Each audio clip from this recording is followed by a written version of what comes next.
Bienvenue dans Cultiver la biodiversité, le podcast qui vous dit pourquoi la biodiversité c'est un trésor à cultiver. Je suis Estelle Serpollet. Je suis Emma Flippon. Nous sommes ingénieurs agronomes spécialistes de la biodiversité cultivée et passionnés par la sélection participative. Ici, on vous parle de graines, de celles et ceux qui les cultivent et les étudient, de semences paysannes mais pas que, d'autonomie des agriculteurs, de collectifs, parce que les semences sont à la base de notre alimentation. Bref, on vous donne des clés pour comprendre l'importance de la diversité génétique dans les systèmes agricoles et des outils pour agir.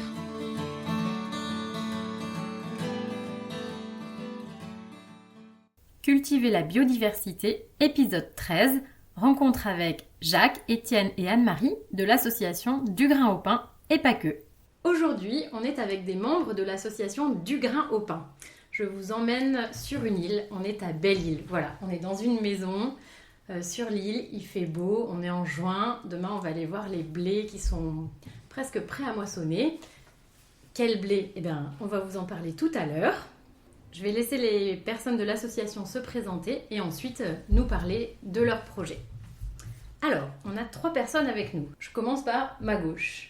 Alors, Étienne, eh bien, je suis membre de l'association Du Grain au Pain depuis quelques années et je suis intéressé par les blés anciens ou les blés paysans, notamment sur une parcelle de terrain à Belle-Île sur laquelle nous testons des blés, de ces blés-là.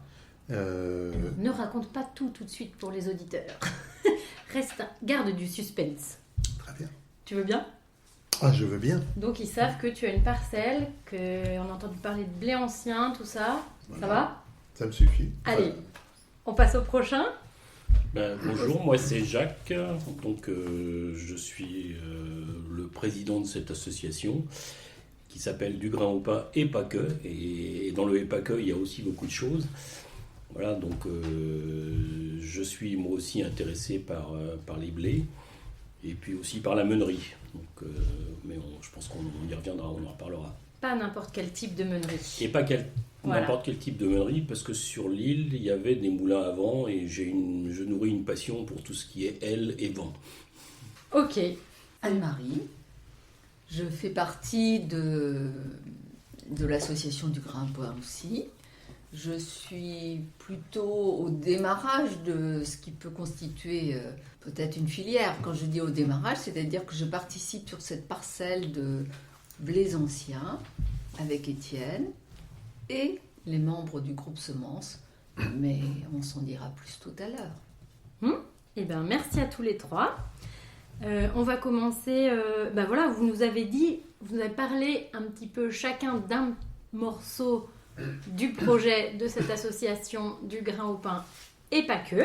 Alors, est-ce que vous pouvez nous décrire cette initiative ? D'abord, moi j'ai une question, puis après vous continuerez à décrire l'initiative. C'est, est-ce que vous êtes des agriculteurs ou des meuniers ou des crépiers ou, voilà, qui êtes-vous et quelle idée vous avez pour votre île ? Alors, nous sommes en fait un collectif de citoyens. On n'a pas d'attache particulière avec le monde agricole, l'agriculture, si ce n'est qu'on a tous eu dans notre famille des agriculteurs. Et ce milieu, c'est un milieu qu'on a un petit peu perdu de vue et c'était l'occasion de le retrouver. Donc, c'est un mouvement, essentiellement un mouvement de citoyens. Voilà, on n'est pas un des maillons d'une filière qu'on voudrait voir mettre en place, c'est-à-dire une filière céréalière et meunière, mais on essaye de pousser pour que cette filière prenne corps sur l'île, quoi. Ok, donc là tu viens d'aborder un petit peu aussi le projet de l'association. Est-ce que voilà, vous pouvez nous en dire plus sur le projet global et les différentes dimensions de ce projet ? Alors, au départ, le projet, l'idée première, c'était de rénover un moulin à vent, puisque sur l'île, il y a eu une vingtaine de moulins. C'est un territoire qui fait 84 km². Donc si je compte bien, ça fait un moulin tous les 4 km², ce qui n'est pas rien, ce qui prouve qu'il y avait quand même un passé céréalier et meunier sur l'île qui a complètement disparu. Et très vite, on s'est dit que restaurer un moulin pour brasser de l'air, ça ne servait pas à grand-chose, et qu'il était plus intelligent d'essayer de le faire fonctionner comme un véritable outil de production de farine. Mais pour ce faire, il fallait d'abord que les agriculteurs rentrent dans le jeu, et on essaye toujours de les y inviter, et ça semble prendre corps. Ok, parce qu'en fait, la première idée, c'était restaurer un moulin avant, dans un esprit peut-être patrimonial, c'est ça ? C'était surtout un esprit patrimonial, et puis ça fait partie du paysage belle-îlois, quoi. Donc on a toujours présenté le projet comme étant un projet patrimonial, culturel, pédagogique, historique. Et puis, pour que ça fonctionne, il faut aussi envisager l'aspect économique de la chose. Et c'est pour ça rapidement on s'est dit qu'il fallait faire de la céréale.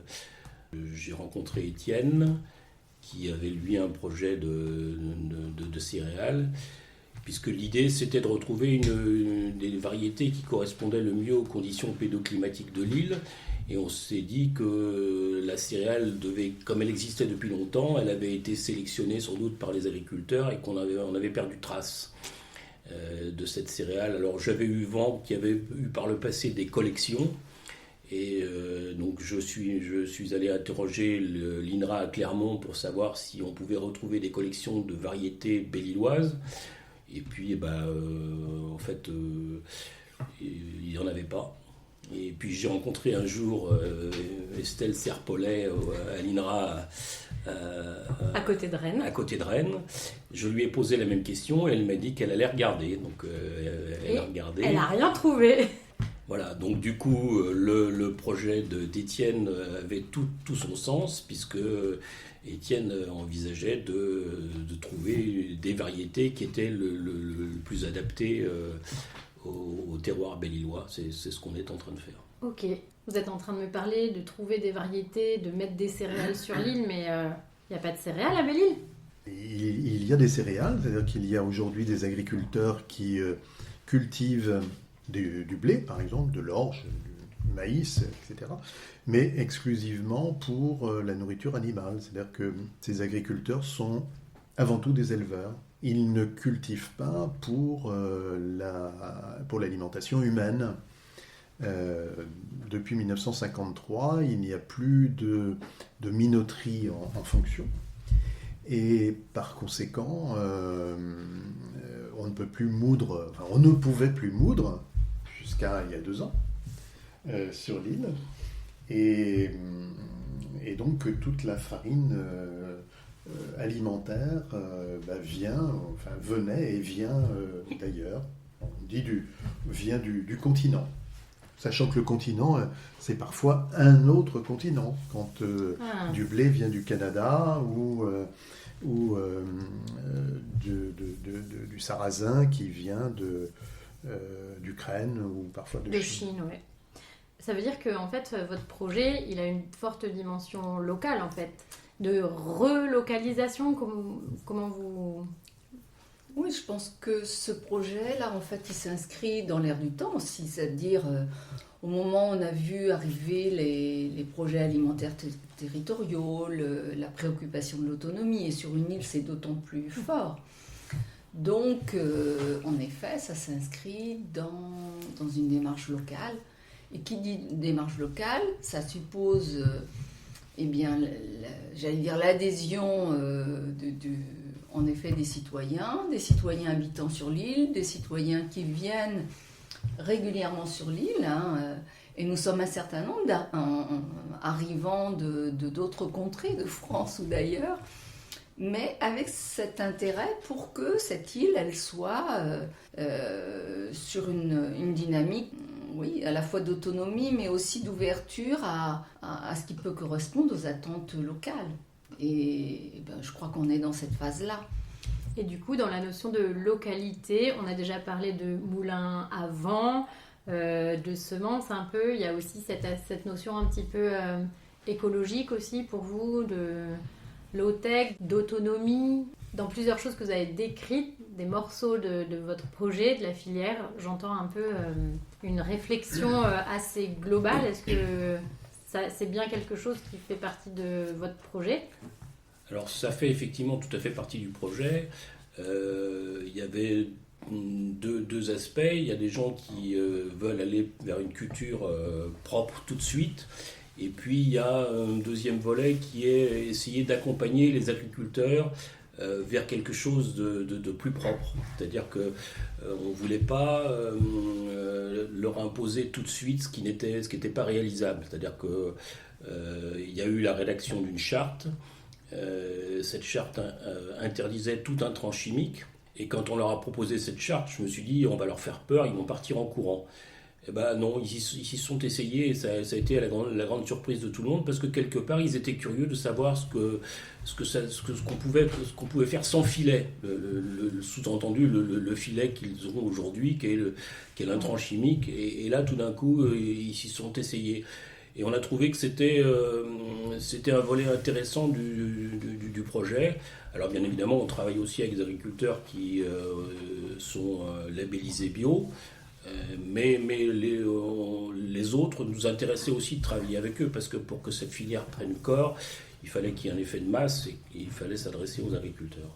Il y a une dimension écologique et une dimension de relocalisation quand on considère que faire venir de la farine par bateau, c'est une erreur. Si on peut cultiver cette farine-là, produire cette farine-là sur place et cultiver des blés sur place, donc déjà c'est une façon de réduire ce qu'on appelle le bilan carbone. Donc ça fait partie de notre projet bien entendu. Et puis après, en effet, il y a la dimension culturelle ou agronomique, c'est-à-dire qu'il s'agit d'essayer d'amener les agriculteurs à produire avec le moins d'intrants chimiques possible. Et comme il vient d'être dit par Jacques, ça semble tout à fait possible. Okay. Ça semble possible si en plus, en effet, il y a cet accompagnement-là. En plus, le regard peut changer sur le processus même culturel et voire de transformation. Et on voit bien que ça intéresse des personnes qui le transforment, c'est-à-dire des crêpiers, des boulangers, parce que c'est aussi un peu une marque pour l'île. Avoir du blé, de la farine de Belle-Île, ça se met sur une carte de restaurant, quoi. Et c'est un peu le pari fait quand même, c'est-à-dire que finalement c'est associer différentes logiques dans une seule et même dynamique qui fait que plusieurs acteurs, y compris le consommateur citoyen, touriste, eh bien, retrouve son compte dans cela. Il y a d'autres questions qui se posent, à la production par exemple, et sans doute tout au long de la chaîne, mais ça c'est autre...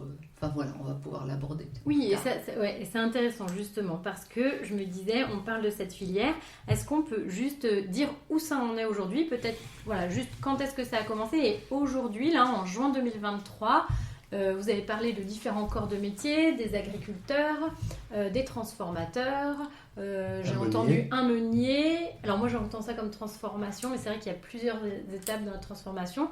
Voilà, et des gens qui transforment, des gens qui mangent. Voilà, est-ce que vous pouvez me raconter un petit peu où ça en est aujourd'hui ?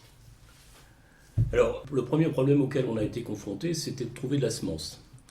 Donc on a dû acheter de la semence de semencier, une semence bio, la semence la plus... Et donc on a proposé cette semence aux agriculteurs en leur disant, voilà, on vous donne la semence, on fixe un prix de départ, on vous rachète la totalité de votre production au bout du champ. Donc il y a 3 agriculteurs qui au départ étaient partants, qui s'y sont lancés. Ensuite se posait la question de Il y a 2 ans. Il y a 2 ans, oui.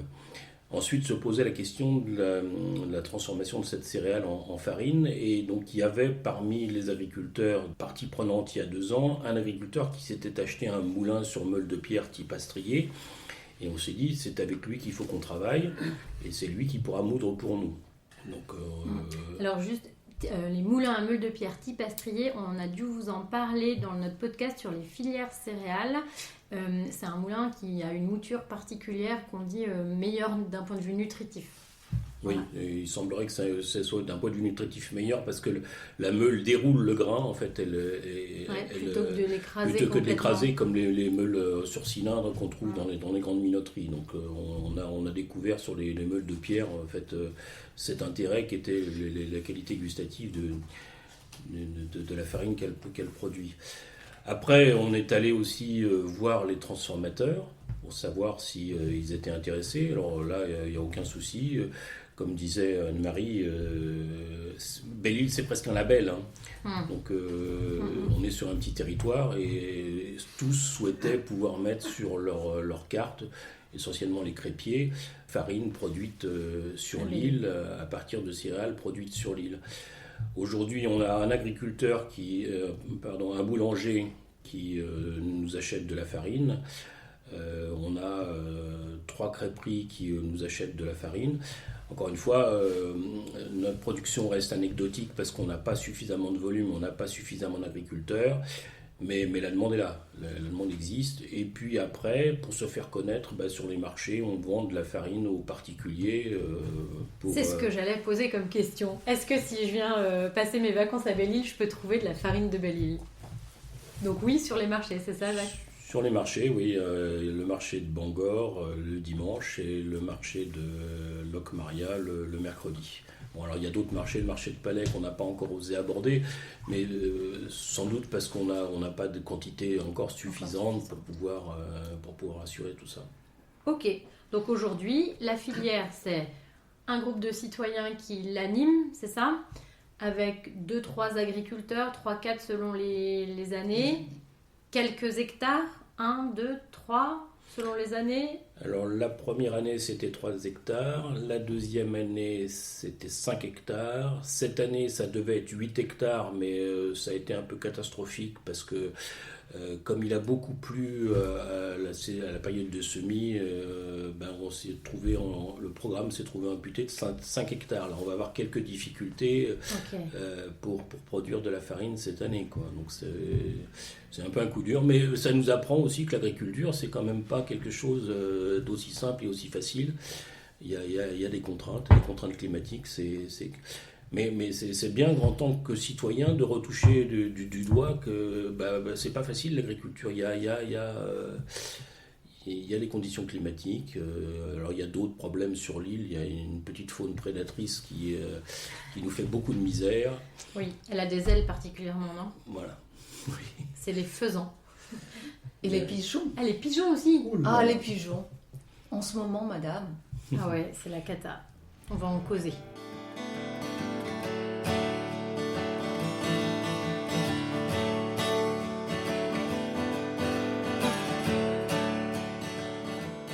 Ok, donc quelques agriculteurs, un groupe de citoyens qui anime, un agriculteur meunier chez qui vous faites la farine, à qui vous faites...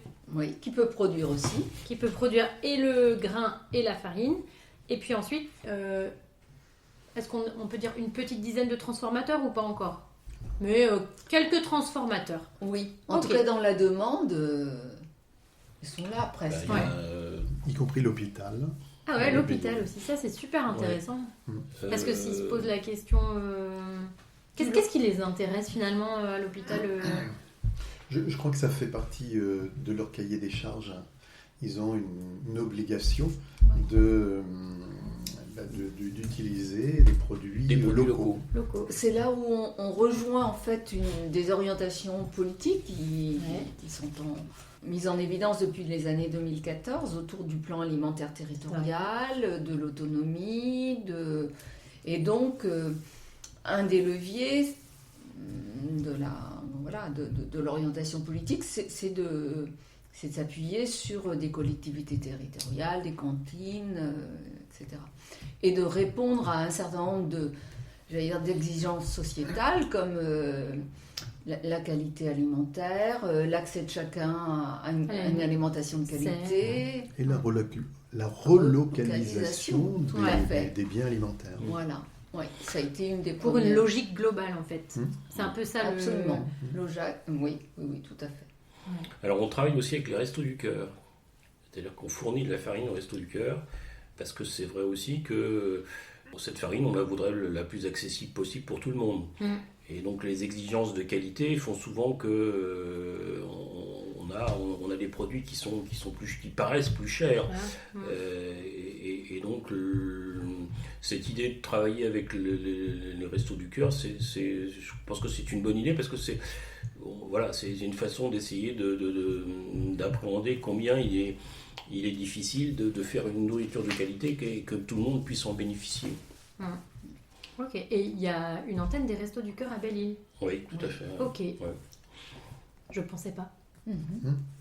Et ce qui est intéressant, on le disait tout à l'heure, ça fait partie du projet du Grand Pain que de se donner une dimension si pédagogique. Et finalement, avec chacun de ces types d'acteurs, que ce soit un hôpital, une école pas encore, mais en tout cas même sur les marchés, c'est l'occasion d'évoquer tout ce processus finalement de la production jusqu'à la farine et ce que l'on fait, avec tous les biens fondés d'une farine locale, mais aussi tous les aléas qu'il peut y avoir. Et donc d'élargir les regards sur, on parlait tout à l'heure de la faune sauvage qui est prédatrice par exemple, et bien c'est une occasion de regarder autrement la diversité du paysage. Okay. J'allais dire la question du système de biodiversité dans lequel on est. Eh bien, Anne-Marie, merci pour ta transition, parce que j'allais parler de biodiversité. Après que vous nous ayez fait un panorama de votre filière. Et Jacques, j'ai entendu tout à l'heure que tu as commencé la filière par la question des semences. C'est vrai que c'est pas toujours quelque chose auquel les gens pensent, parce qu'en fait, on s'arrête souvent à l'agriculture, il faut produire quelque chose. Mais en fait, vu qu'à Belle-Île, il n'y avait pas trop de blé pour produire de la farine, ça a forcément été un sujet, je pense, qui est venu. Et donc, tu as commencé, en effet, à parler de la filière par cette entrée-là. Et je vous propose que maintenant, on fasse un petit focus, justement, sur les semences, puisque c'est une des activités de l'association. Avant qu'on parle de ce que vous faites vraiment sur les semences, vu qu'on travaille ensemble, vous devez savoir un petit peu, mais nous, voilà, le podcast, c'est cultiver la biodiversité. Donc, pour vous, c'est quoi la biodiversité cultivée ? Moi, je dirais que tout simplement, en tout cas par mon approche simple, c'est faire en sorte que on diversifie les plantes que l'on cultive. Donc, en l'occurrence, là, les blés. Et autrement dit, il s'agit de ne pas cultiver des variétés qu'on dirait pures, c'est-à-dire homogènes, mais au contraire aller dans le sens de la diversité, c'est-à-dire du mélange de variétés. Autrement dit, un mélange de blé, c'est un mélange dans lequel il peut y avoir 7, 8, 10, 12, 15, 20 variétés différentes. Et cette diversité-là, elle est intéressante pour l'alimentation, pour la santé humaine, et elle est intéressante même pour la culture, parce qu'on met ensemble des plantes qui s'associent, qui éventuellement se protègent l'une l'autre, qui s'épaulent, etc. Voilà. Ok, donc plusieurs dimensions dans cette diversité. Oui, et y compris la possibilité de cultiver des plantes différentes. Par exemple, là, on parle de blé, il s'agit de graminées que l'on peut associer à une légumineuse sur la même culture, parce que là encore, on diversifie et les résultats les observations montrent que c'est parfaitement bénéfique, y compris sur le plan de la production. Quand on associe des plantes différentes, eh bien, on obtient un meilleur rendement pour chacune d'entre elles. Tout à fait. Ça s'appelle le Land Equivalent Ratio, la manière de calculer ça. Et c'est super intéressant. Ouais, c'est assez époustouflant d'ailleurs de voir les possibilités de la nature quand... J'ai appris ça l'autre jour à Bushman. Voilà. C'est très cool. Et donc pour vous, pourquoi c'est important de travailler cette question dans votre filière ? Parce que vous auriez pu vous dire, on veut juste faire du blé comme ça, on prend les variétés qui viennent, et puis voilà. Pourquoi c'est important pour vous dans votre filière et dans votre projet? Il y a aussi un aspect dont on n'a pas parlé, c'est-à-dire que quelque part on est un collectif de citoyens et on apprend aussi beaucoup. Et la diversité, ça fait apprendre pas mal quand même. Donc c'est justement n'utiliser qu'une seule variété, on n'apprendrait pas grand-chose en allant fouiller un petit peu dans justement cette diversité qu'on découvre. Ça nous permet d'apprendre pas mal de choses. Donc ça, c'est un aspect qui me semble moins important dans ce projet citoyen, quoi. Et d'ailleurs, j'imagine que les apprentissages que vous faites, tu parles des apprentissages sur la diversité, mais j'imagine qu'il y en a plein d'autres endroits dans la filière, des connaissances partagées, créées avec les différents... Oui. Je pense que c'est intéressant, en effet, cette question de l'apprentissage, parce que c'est... il me semble, en tout cas pour moi, un nouveau rapport au vivant qui s'installe. C'est-à-dire, regarder comment un blé, observer les choses des blés, des céréales, et les observer avec toi, par exemple Estelle, découvrir d'année en année qu'il y a des interactions qui se passent et on ne les voit pas toutes du premier coup, pouvoir le partager à d'autres, et comme on dit, on le disait à l'instant, voir toutes ces synergies positives pour un environnement, un territoire. Et puis, travailler ensemble les questions qui se posent à nous aussi, je veux dire, ensemble, dans la diversité, parce que d'une certaine manière, peut-être l'originalité de la démarche, c'est qu'on est aussi dans une biodiversité de public autour de ça. De public, déjà d'individus dans l'association. Et dans tous ceux qui sont concernés par cela. Et des interactions que vous avez avec, entre guillemets, l'extérieur de l'association. Tout à fait. Aussi. Oui. On pourrait dire que la biodiversité, c'est une nécessité presque philosophique. C'est-à-dire que si on continue d'aller dans le sens d'une réduction des variétés, des espèces, eh bien, il est évident que ça nous conduit à la mort. Ça conduit à un rétrécissement, à une réduction qui aura des effets forcément catastrophiques pour l'espèce humaine. Oui, je pense à une expression que j'entendais quand j'étais enfant, puisque mes grands-parents étaient agriculteurs, on ne met pas tous ses œufs dans le même panier. Ouais, donc, c'est vrai. Voilà. Ça prend tout son sens. Là. La biodiversité, c'est ça, c'est qu'on met des œufs dans différents paniers. Parce que quand il y a un panier qui tombe, voilà. Donc, ça fait de l'omelette, et on ne fait pas de l'omelette sans casser les œufs. Mais ce qui est intéressant, c'est que ça amène avec cela sans doute une démarche un peu philosophique, c'est-à-dire il faut avoir de la patience, il faut pouvoir se réinterroger sur pourquoi des choses avant d'imaginer que on avait un objectif, on voulait arriver là et on n'y est pas tout à fait parce que ça s'explique. On parlait du temps tout à l'heure, on peut parler d'un sol, on peut parler de la prédation, on peut parler même des contextes de marché, par exemple. Ou de tout simplement cultiver du blé, parce que pour certains agriculteurs, vous m'aviez dit que dans les pratiques, ils apprennent aussi grâce à une demande que vous leur faites. Enfin voilà, vous coapprenez tous en même temps, si on peut dire. C'est cela. On apprend aussi la difficulté de travailler avec les autres. Ah. Et aussi de cohabiter avec d'autres espèces, par exemple les pigeons et les faisans. Ça, c'est pas facile. Voilà. Et ça met dans le coup, par exemple, une des missions du CPIE, donc le Centre permanent d'initiative et d'éducation de l'environnement, qui chemine avec nous sur ces sujets-là. Alors de là, passer à l'étape... on est dans une étape d'observation, mais de passer à une étape vraiment de réaction, et il faut que cette réaction-là puisse arriver, c'est-à-dire comment on peut se protéger ou comment on peut jouer les équilibres nature, chasse... Pêche et tradition. Oui, là, je ne vais pas m'embarquer sur des terrains où il serait trop...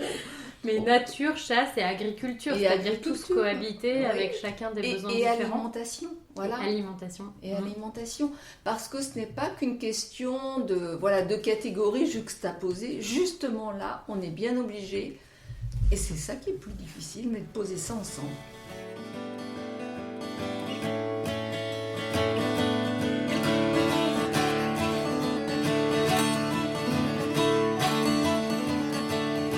Dans toute cette biodiversité tout au long de la filière que vous avez décrite, si on revient sur les semences, est-ce que vous pouvez raconter un petit peu ce que vous faites ?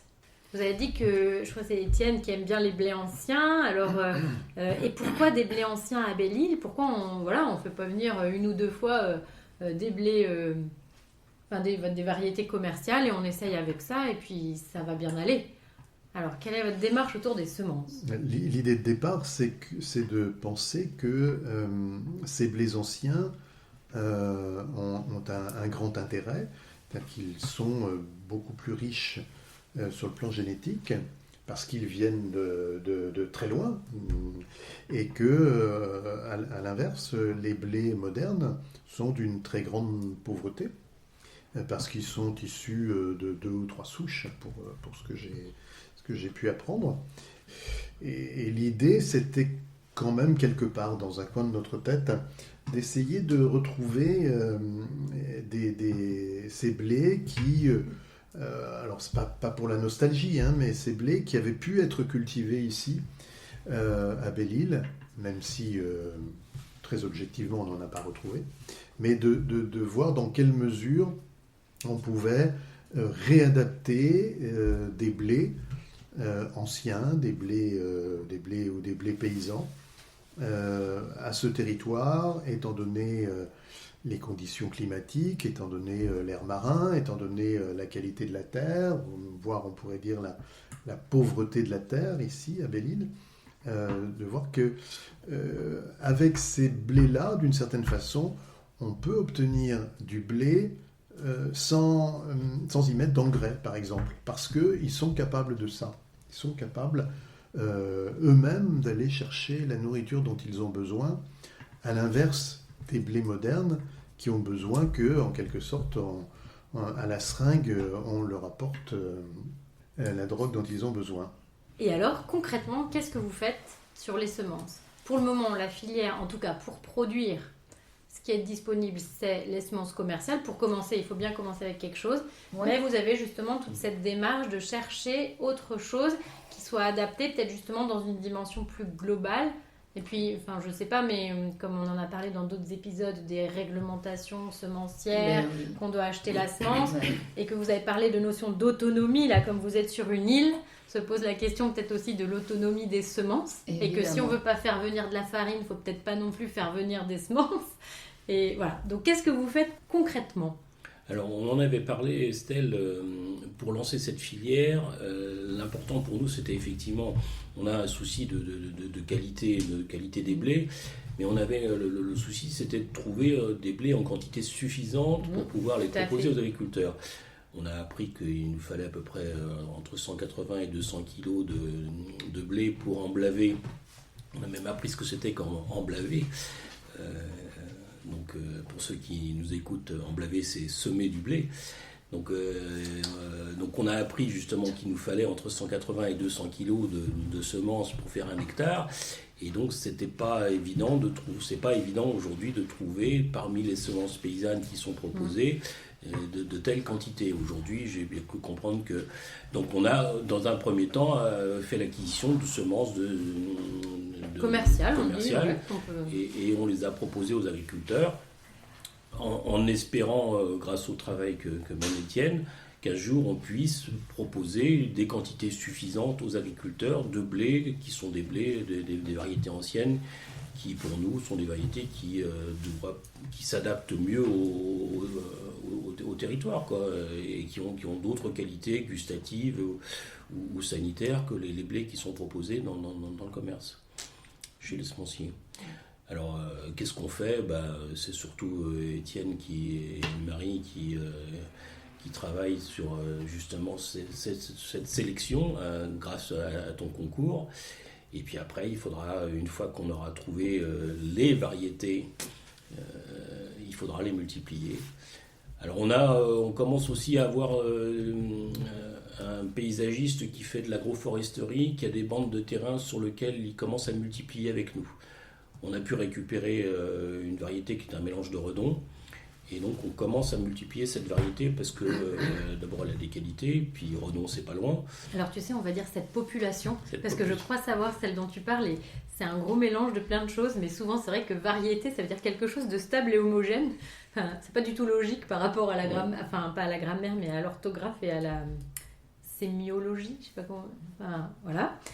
Mais oui, on va parler de population si tu veux bien. Surtout pour la population de redon qui est très diversifiée, ouais. Voilà, donc, oui, donc vous êtes déjà en phase de multiplication au moins d'une population. Et puis, moi, je fais des trucs avec vous dans les champs. Sur le champ expérimental, aussi par le vent. On n'a pas la surface. Ça pose la question de la surface de la multiplication, c'est vrai. Mais tu as parlé de quoi? Par le vent. Par le vent, c'est quoi par le vent? Eh bien, c'est ce terrain sur lequel...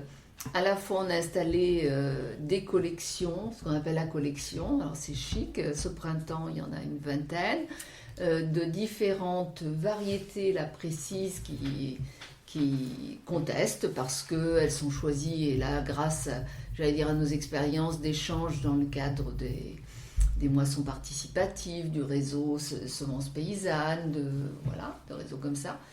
Et ça nous permet de tester, de regarder ce que donne une parcelle d'1 mètre carré, et puis de se dire, parce qu'il y a un groupe semences au sein du Grand Pain, on en est trois échantillons là, mais d'observer ça avec toi, et d'aller jusqu'au bout, et de regarder à la fin, qu'est-ce qui mériterait d'être reconduit l'année prochaine, soit encore pour le retester en parcelles petites ou en parcelles un peu plus grandes de multiplication.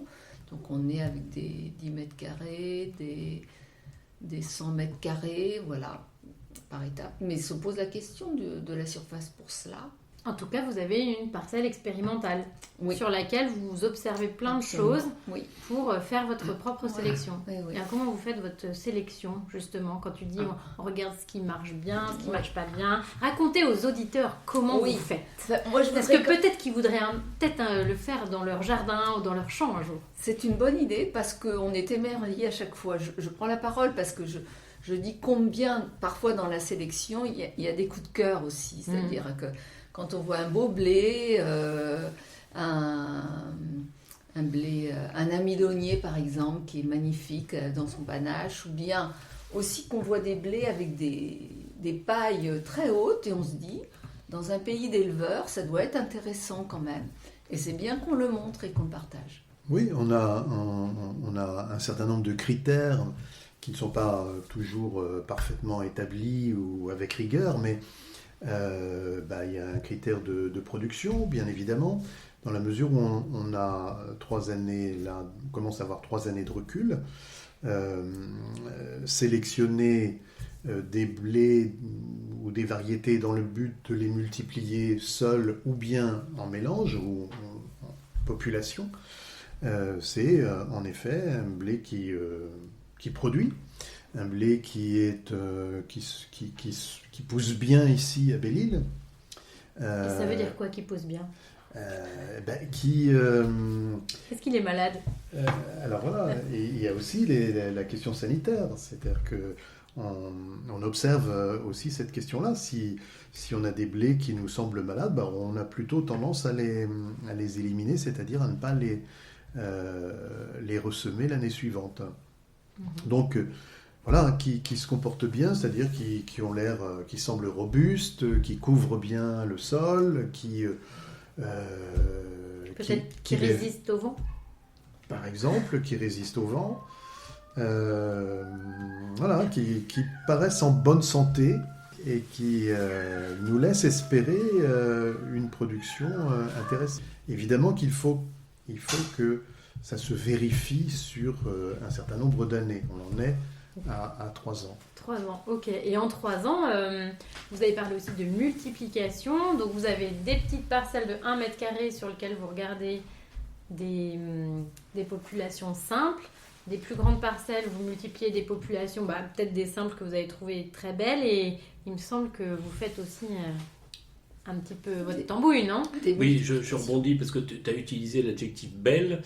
Il y a aussi un autre caractère qu'on n'a pas évoqué, c'est que la biodiversité, ça permet de s'apercevoir qu'il y a des choses qui sont plus belles que d'autres. Enfin, c'est complètement subjectif ce que je viens de dire, mais il y a aussi cette sélection-là, c'est-à-dire qu'on est séduit par un épi, par le port d'une variété, donc on a tendance à aller plutôt vers elle et à la multiplier, quoi. Donc, mais c'est un caractère subjectif, mais il est là, il existe. Et c'est important, hein. Enfin, en vrai, même les sélectionneurs des maisons de semences commerciales, ils ont chacun leur style.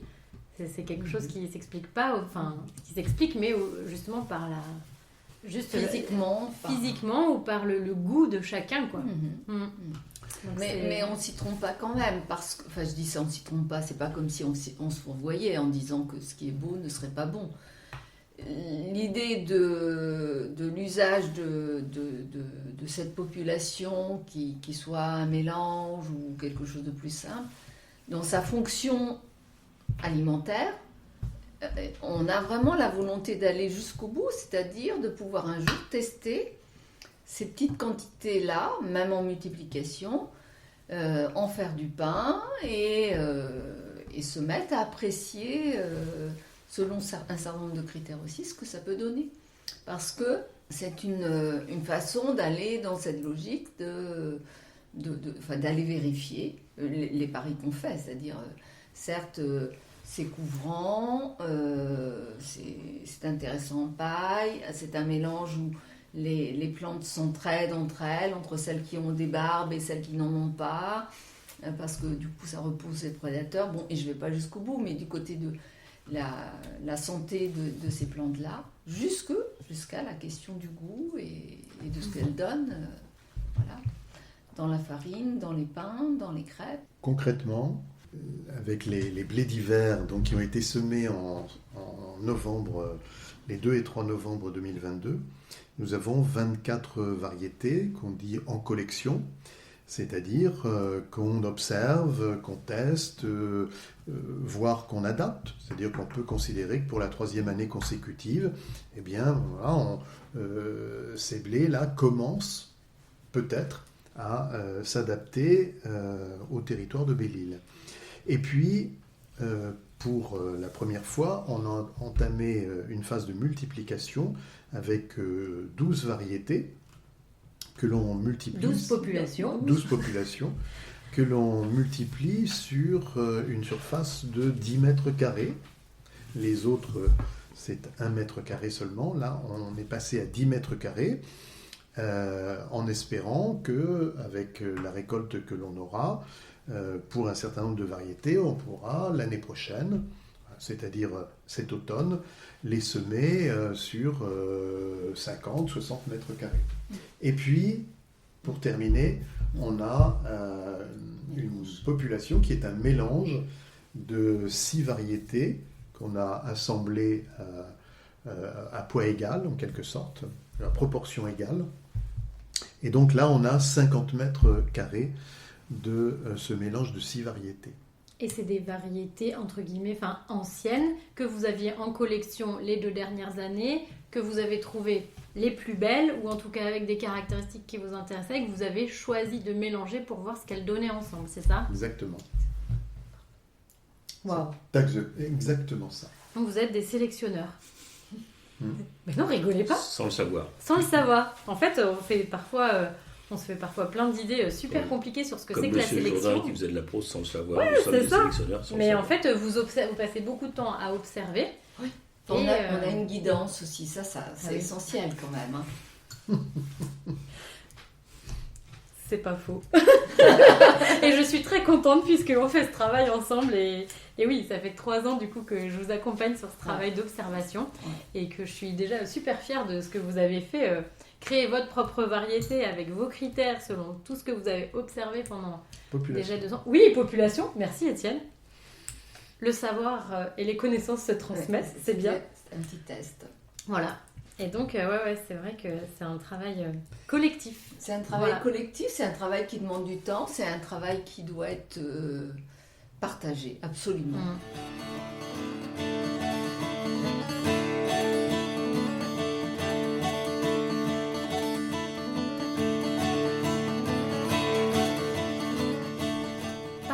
avec les faisans. Là, c'est pour faire une petite transition vers les difficultés que vous rencontrez dans ce projet. Alors, pour les semences, j'ai noté qu'il y avait un petit peu 2 points de blocage qui étaient les prédateurs et la multiplication. Peut-être qu'on peut parler un peu plus de la multiplication. Et puis, peut-être aussi sur le reste de la filière. Quels sont vos questionnements, les points de blocage ou les difficultés que vous rencontrez? En matière de multiplication, moi je suis assez persuadé que, en tout cas sur ce mélange, cette population dont on vient de parler, pas l'année prochaine, mais à l'automne 2025, à l'automne 2024, on sera en capacité, je suppose, de proposer de la semence pour 1 hectare. Ok. Donc on vise cet objectif-là et ça me semble assez réalisable. Et donc l'autre question c'était... Ah oui, alors les difficultés que l'on rencontre. En multiplication, est-ce que ça va être simple de passer de cette ligne-là qui fait 50 mètres de long sur... vous avez semé 4 lignes à la main sur 50 mètres de long, 4 sillons à la main. Est-ce que ça va être facile de passer à la quantité pour semer 1 hectare? Si oui, comment? Sinon, comment? Oui. C'est évident qu'il va falloir, pour passer de 50 mètres à, on va dire, donc 50 mètres carrés à 300 mètres ou 350 mètres ou 400 mètres carrés. Peut-être qu'on pourra encore semer à la main, mais enfin il va falloir envisager très sérieusement de trouver un autre procédé, un matériel pour semer, donc un semoir. On se trouve sur l'île. Alors c'est soit un semoir, soit des agriculteurs. Parce que c'est le challenge, c'est ça, c'est aussi embarquer les agriculteurs dans cette aventure. Donc le problème, c'est qu'aujourd'hui, ils ont un modèle économique où ils sont essentiellement éleveurs. On vient en fait leur proposer une autre activité agricole qu'ils ne pratiquent pas. Donc il faut arriver à les convaincre. C'est pour ça qu'on a essayé, nous, de leur proposer un prix qui soit rémunérateur pour les attirer. Alors, Et est-ce que ça fonctionne? Parce que justement, le prix, dans l'épisode sur les filières, on a parlé pas mal du prix, comment fixer le prix, quelle est la valeur juste, qui c'est qui en décide, etc. Et c'est vrai que c'est pas toujours des choses qui sont simples. Vous en sortez comment? Le seul moyen qu'on ait d'apprécier si ça fonctionne, c'est qu'on a vu certains agriculteurs ne pas recommencer et puis d'autres revenir. Donc ça veut dire que économiquement, ça les intéressait. Donc on a sollicité un agriculteur avec Étienne une année. Il nous a dit, moi, je peux pas, avec mon plan de la PAC, j'ai pas la place, etc., etc. Et puis on l'a revu cette année revenir nous voir en disant, je suis prêt à le faire. Donc quelque part, ça chemine. Et donc c'est ça, c'est que sans les agriculteurs, ça ne sera pas possible. Donc c'est quand même eux qui sont au départ de tout. On a besoin d'eux, quoi. S'ils ne sont pas là, ce sont eux les premiers de cordée. Hein. Oui. C'est vrai qu'à ce stade, sur la multiplication, c'est tellement exigeant, et on a parlé des prédateurs, on va en parler, que parfois la prise de risque pourrait être forte pour un agriculteur d'être dans la multiplication. Tout à fait. Et c'est pour ça que, j'allais dire de manière associative, sur le plan des valeurs de l'engagement citoyen, de l'engagement, absolument, c'est pas inintéressant que des personnes tentent cette expérience-là en collectif, justement. Donc ça, c'est un aspect sur la multiplication. Bon, on reviendra à l'autre quand même écueil qu'il peut avoir, c'est qu'un jour, la belle parcelle de multiplication prête à être moissonnée, elle s'envole dans les gosiers des oiseaux. Bon. Et bon, mais c'est quand même bien de se dire qu'il y a derrière des questions de surface, il y a des questions de pratique pour les agriculteurs, Et quand Jacques dit « ils y reviennent », sans doute qu'il y a quand même quelque chose d'un intérêt qui est suscité de manière un peu, on ne sait pas par quoi ça passe, mais par les échanges sûrement, d'une culture qui s'installe autour d'eux. Mais et si on reprenait la main sur ces choses-là? Peut-être justement cette notion de local dont on parlait tout à l'heure. Finalement, ces agriculteurs, il me semble qu'il n'y a pas encore de laiterie à Belle-Île, alors qu'ils sont éleveurs, qu'ils envoient le lait sur le continent, que peut-être finalement de voir que des gens font des choses pour relocaliser la production, ça... mais des gens qui ne sont pas agriculteurs, ça doit aussi questionner. Donc vous avez une démarche un peu de... Je sais pas, ça me fait penser au monsieur dans Tintin là, qui dit « c'est la fin du monde, réveillez-vous !» Je sais plus. Comment on peut dire? Vous avez un peu cette notion de réveiller les consciences quelque part. Lanceur d'alerte. Ce que j'ai découvert, ou ce qui m'a semblé pressentir, c'est que quelque part, l'agriculteur, c'est quelqu'un de curieux. Donc ils sont curieux de voir comment ça avance et comment ça évolue. Donc ils ont accepté de cultiver sans intrants chimiques par curiosité pour voir si c'était risqué ou pas, quoi. Et donc ça c'est plutôt bien. Et puis je pense qu'ils sont aussi contents qu'on s'intéresse à ce qu'ils font en tant que citoyens. On les a toujours un petit peu décriés et traités d'empoisonneurs, et tout d'un coup voilà qu'il y a des gens qui considèrent qu'ils sont importants et que sans eux on pourra pas faire, quoi. Donc moi je trouve que c'est plutôt bien. C'est un des aspects que j'ai découvert dans ce projet de filière de céréales.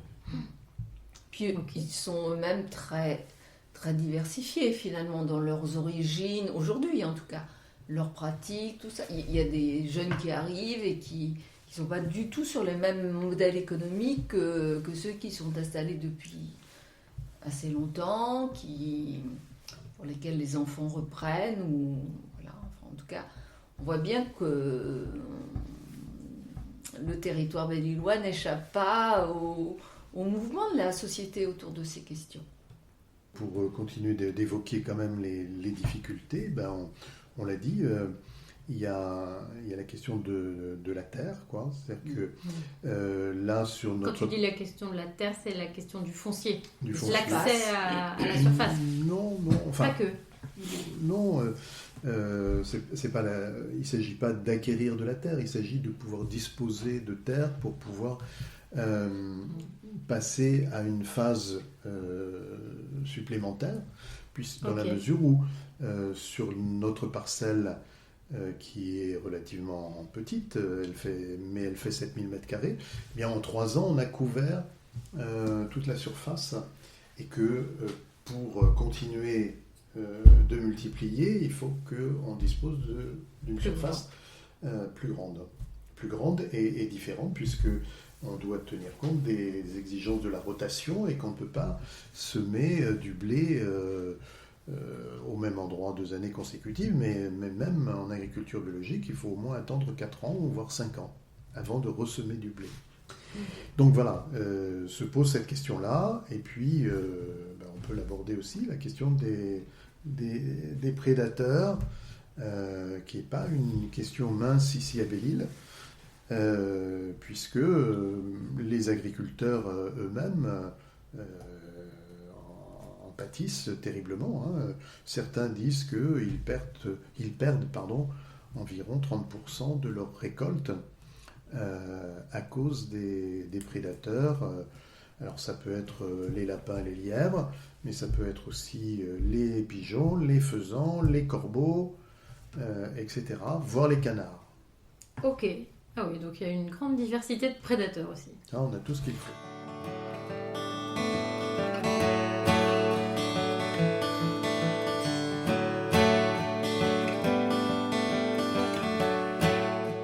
Alors, pour faire le lien de ce qui vient d'être dit, là, ce que Étienne vient de nous dire, l'association réfléchit aussi sur le problème des friches sur l'île. Il y a une déprise agricole. Je pense que sur l'île, mais je pense que ça doit exister aussi sur le continent, il y a de moins en moins d'agriculteurs. il y a de plus en plus de terres qui sont en friche, et dans ces friches prolifère justement cette faune prédatrice. Et l'association réfléchit sur la possibilité de réouvrir ces friches à l'agriculture, justement pour pouvoir y faire de la céréale et de la multiplication et de la production. On voit bien que la friche, c'est quelque chose qui parle à la fois de la prédation qu'évoquait Étienne, et qui parle aussi de la possibilité de réouvrir des espaces à l'agriculture. C'est vrai. Ok.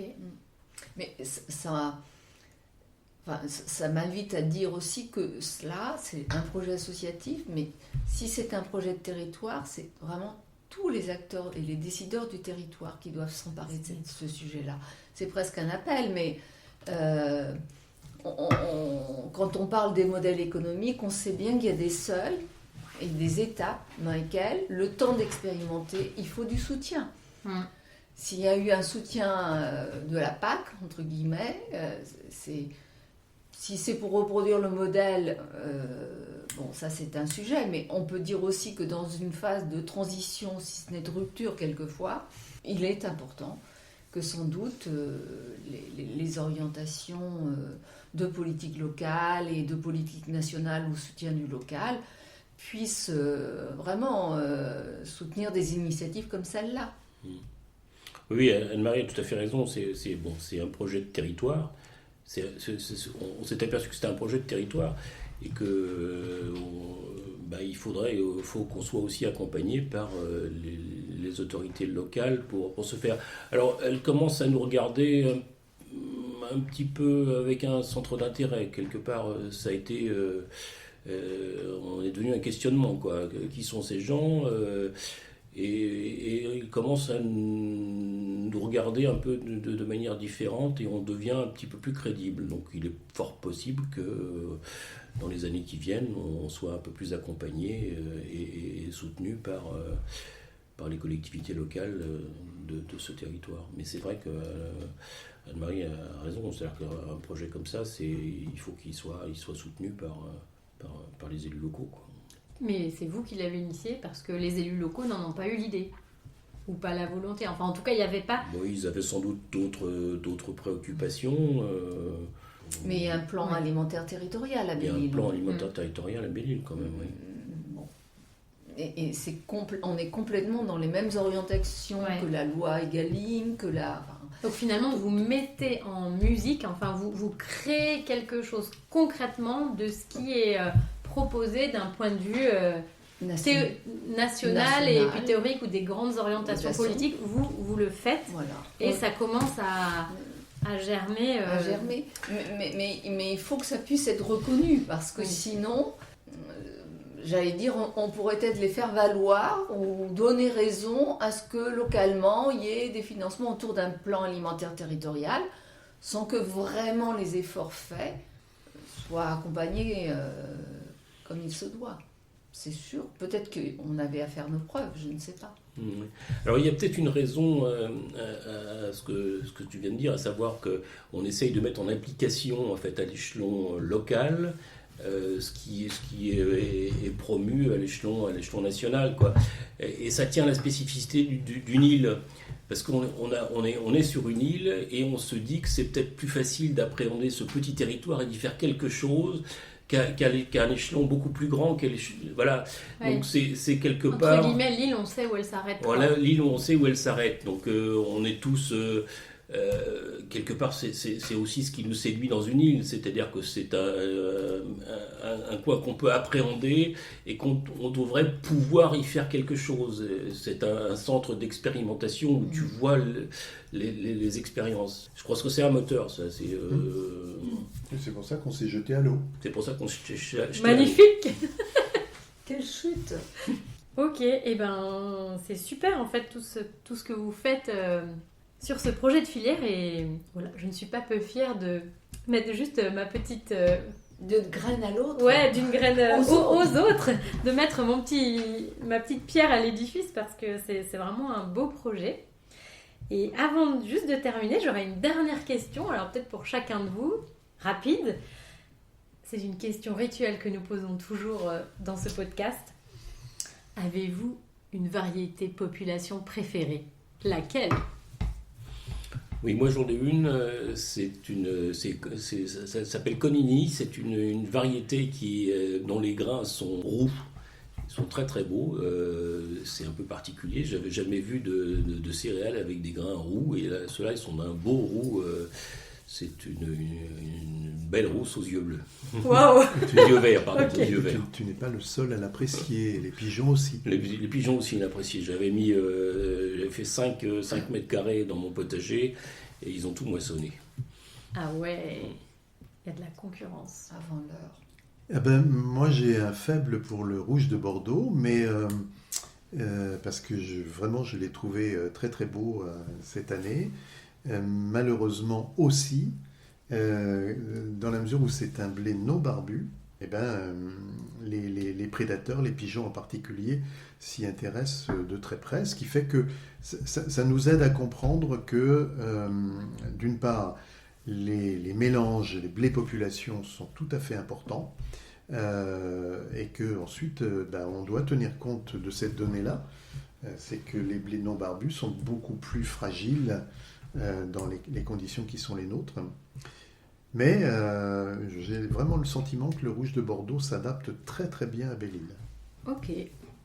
Ben, moi, j'ai parlé tout à l'heure de l'amidonnier. C'était la première année où j'ai vu cette épice si magnifique qui me faisait penser à une plume de paon, en éventail comme ça. Mais j'aime bien aussi le carré de crête. Alors juste, l'amidonnier, donc ce n'est pas du blé tendre, c'est une autre espèce, un cousin du blé tendre. Et il y a une population d'amidonniers sur la parcelle. Oui. Et du coup, l'aspect de l'épi n'est vraiment pas pareil que le blé tendre, et c'est ça qui t'a séduite. Voilà, absolument. Et tu aimes aussi le carré de crête, Oui. qui est un blé tendre pour le coup. Et voilà. Donc peut-être un jour un mélange intéressant, je ne sais pas. En tout Ouais. cas, il est vigoureux, il donne de beaux épis, plein de promesses. Et puis, mais il faudra que ce soit coupé. Anne-Marie aime ce qui est carré. Ça sera pas coupé, ça. N'empêche que j'aime bien, moi, l'éventail aussi. Ouais. Voilà, plusieurs possibles. Ok. Merci beaucoup d'avoir partagé tout ce savoir, ces connaissances qui ne sont pas des connaissances académiques, mais toute cette expérience en fait que vous faites ici à Belle-Île de votre filière, donc une filière céréales locale, initiée par des citoyens, voilà, toujours dans cet esprit justement de relocalisation et d'autonomie, hein, en essayant j'ai compris, j'entends ça de ce que vous avez dit, dans un esprit de respect et du vivant, des vivants et du territoire sur lequel vous êtes. Voilà, c'est deux notions, la relocalisation, l'autonomie. Et de la diversité. Et de la diversité. Ce sont des notions très importantes, surtout quand on est sur une île. Ouais. Et je vous souhaite une belle continuation, peut-être une continuation ensemble, parce que moi, j'aime prendre part à cette aventure avec vous. Donc voilà, les auditeurs, c'est une des choses que Emma et moi, nous faisons. Voilà, on peut accompagner des collectifs qui souhaitent justement observer, construire, créer leur propre variété. Mais nous, on est là pour vous révéler cette diversité pour que vous puissiez en faire quelque chose qui soit intéressant dans votre contexte avec vos objectifs. Merci beaucoup. Donc du grain au pain à Belle-Île. Si vous êtes d'accord, je mettrai dans la description de l'épisode peut-être la liste des commerces, des transformateurs chez qui on peut trouver de la farine de l'association du grain au pain. Comme ça, si vous venez en vacances à Belle-Île, d'abord venez-y parce que c'est très beau. Et si vous y venez, n'hésitez pas à faire signe peut-être à l'association du grain au pain pour éventuellement, s'il y a encore des blés au champ, venir voir cette belle parcelle de collection. Et puis peut-être qu'un jour, voilà, il y aura des champs de rouge de Bordeaux, alors associés avec d'autres variétés, hein, parce que sinon... il n'y aura pas besoin de moissonneuse pour récolter le grain, puis il n'y aura pas beaucoup de grain. Mais voilà, peut-être que dans quelques années, on pourra avoir déjà plus de blé et ensuite différents blés sur cette belle île. Voilà, le jeu de mots n'était... Pardon, désolée, c'était nul, mais c'est comme ça. Si vous avez aimé cet épisode, vous pouvez aussi écouter l'épisode sur les filières céréales, parce qu'il y a des choses qui sont en lien. Vous verrez qu'il y a pas mal de choses qui font écho. Voilà, si vous pouvez aussi parler de ce podcast à des gens qui s'intéressent à ce sujet de la biodiversité cultivée ou pas, d'ailleurs, si vous voulez leur faire découvrir et leur donner envie de s'engager comme ces citoyens de Belle-Île qu'on a vus. Vous voyez, ils n'ont pas forcément de champ, mais en fait, ils sont des déclencheurs, des lanceurs d'alerte pour monter un projet local. Voilà, vous pouvez aussi nous suivre sur LinkedIn et sur Facebook et sur Instagram, d'une graine aux autres. Merci beaucoup et à bientôt. Comme disait l'autre, bon vent. Et n'oubliez pas, pour sauver la biodiversité, mangez-la.